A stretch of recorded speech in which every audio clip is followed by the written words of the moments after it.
अस्सलाम वालेकुम दोस्तों, मेरा नाम है मोहम्मद बिलाल और आप देख रहे हैं मेंटोर टीवी। आज इलोन मस्क पाकिस्तान की पूरी जीडीपी से भी ज्यादा वेल्दी है। इस वक्त पूरे पाकिस्तान की जीडीपी 280 बिलियन डॉलर है और वहीं इस अकेले बंदे की वेल्थ 292 बिलियन डॉलर यानी कि 292 बिलियन डॉलर है, जो पाकिस्तान से भी ज्यादा है। अब कहां पाकिस्तान के 220 मिलियन लोग और यहाँ सिर्फ ये अकेला शख्स। अफसोस, अगर खुदा ना ख्वास्ता कंट्री डिफॉल्ट यानी कि दिवालिया होता है तो हमारे पास 1000 रुपया हो या 1 करोड़, इसकी कोई अहमियत नहीं होगी। इसके लिए हम आपको जिम्बाब्वे और श्रीलंका की जिंदा मिसाल देंगे कि जिम्बाब्वे जब डिफॉल्ट हुआ तो जिम्बाब्वेन डॉलर की क्या हालत थी। 100 बिलियन डॉलर, दोबारा 100 बिलियन डॉलर उस वक्त 1 किलो सेब लेने के लिए भी काफी ना था। मोअज़्ज़िज़ दोस्तों, ऐसा ही मंजर हाल ही में श्रीलंका में भी हुआ था कि लोगों के पास पैसे होने के बावजूद भी आटे, तेल और मुख्तलिफ अशिया के लिए लोग मारे मारे फिरते रहे, मगर अफसोस उन्हें कुछ ना मिल सका। अब हम आपको बताते हैं कि असल मसला क्या है। असल मसला श्रीलंकन करेंसी या जिम्बाब्वेन डॉलर का नहीं।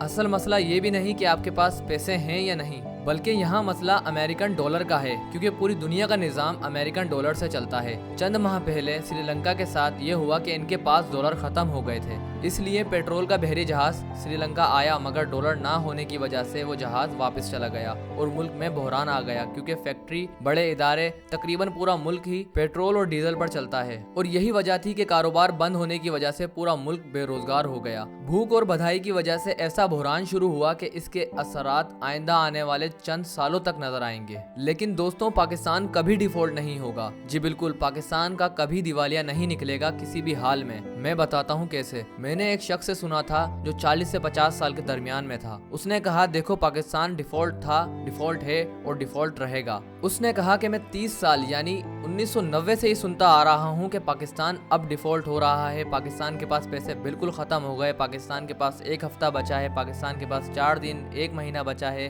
कितनी दफा मैंने इन बातों पे यकीन करके ये कहा कि पाकिस्तान अब नहीं बचेगा, मगर पाकिस्तान हर बार बच जाता था और इस बार ही पाकिस्तान बच जाएगा। तो जब मैंने उससे ये वजह पूछी कि पाकिस्तान हर बार क्यों बच जाता है, तो उसने मुझे वो तारीखी जवाब दिया जिसने मुझे काफी हैरान कर दिया। उसने कहा कि अगर इसको कुछ होना होता तो कब का हो जाता, मगर कुछ नहीं हुआ। और मोअज़्ज़िज़ दोस्तों, वो इसलिए कि पाकिस्तान की हालत इस तरह से कर दी गई है कि उसको आपने खत्म भी नहीं होने देना और चलने भी नहीं देना। ये बिल्कुल इसी तरह से है कि पहले के वक्तों में लोग अपने पास गुलाम रखा करते थे कि उनको जिंदा तो रखते थे, फटे पुराने कपड़े भी देते थे और खाने के नाम पर आजमाइश भी देते थे, मगर इस काबिल नहीं छोड़ते थे कि वो आपके 1% भी मुकाबिल हो सके, क्योंकि अगर वो ना रहे तो आपके काम कौन करेगा। मतलब कि देखने में तो कुछ भी नहीं, मगर हकीकत में बड़े से बड़ा काम लिया जा सकता है। इसीलिए उनको जिंदा रखना जरूरी होता है कि खाना भी खिलाया जाए और ये भी कहा जाए कि ये मर गया, खत्म हो गया, अब नहीं चल सकता, वगैरह वगैरह। मतलब कि आप उनको सिर्फ अपने मतलब के लिए इस्तेमाल करें। आपकी आवाम हो या आपकी हुकूमत हो, कुछ भी हो,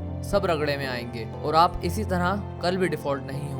और इसकी जिंदा मिसाल श्रीलंका है कि पाकिस्तान का भी हाल श्रीलंका ही जैसा था, मगर पाकिस्तान को ऐड मिल गया और श्रीलंका डिफॉल्ट कर गया। मगर एक मिनट दोस्तों, इसकी और भी बहुत सी वजूहात हैं। पाकिस्तान की ये हालत इस वजह से की जाती है कि पाकिस्तान स्टेबल ना हो सके, क्योंकि कुफ्फार ये जानते हैं कि पाकिस्तान अगर स्टेबल हो गया और इसके पॉलिटिकल इश्यूज और इकोनॉमिकल इश्यूज खत्म हो गए तो पाकिस्तान हद दर्जे का खतरनाक साबित होगा उन कुफ्फार या उन दुश्मन मुल्कों के लिए, क्योंकि सब जानते हैं कि पाकिस्तान के पास एटॉमिक पावर है और ये चीज कुफ्फार को सबसे ज्यादा खटकती और खौफजदा करती है। और इसी वजह से पाकिस्तान की काफी मुसलमान ममालिक मदद भी करते हैं कि वो जानते हैं कि पाकिस्तान की आज इन्हीं की वजह से इज्जत बाकी है, क्योंकि अगर पाकिस्तान के हालात खराब हुए और पाकिस्तान डिफॉल्ट कर गया तो पूरी दुनिया इसकी लिपेट में आएगी और पूरी दुनिया के लिए खतरे की घंटी साबित हो जाएगा पाकिस्तान। और जो ना ही India, America, Israel, France, China या कोई भी दूसरा मुल्क बिल्कुल भी नहीं चाहेगा कि उनके लिए कोई भी बड़ा मसला खड़ा हो। और अगर आप थोड़ा सा अंदर झांक कर देखें तो बहुत से ममालिक का मुस्तकबिल पाकिस्तान से जुड़ा है। तो अब तो आप समझ ही गए होंगे कि मैं क्या कहना चाह रहा हूँ। करीबी ममालिक तो छोड़ो, जो 7 समंदर पार अमेरिका है उसके लिए ये जगह कितनी ज्यादा अहमियत की हामिल है।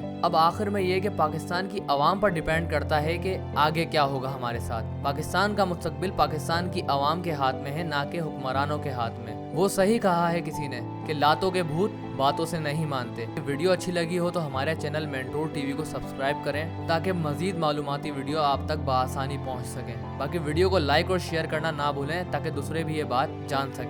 मिलते हैं अगली वीडियो में, जब तक के लिए खुदा हाफिज।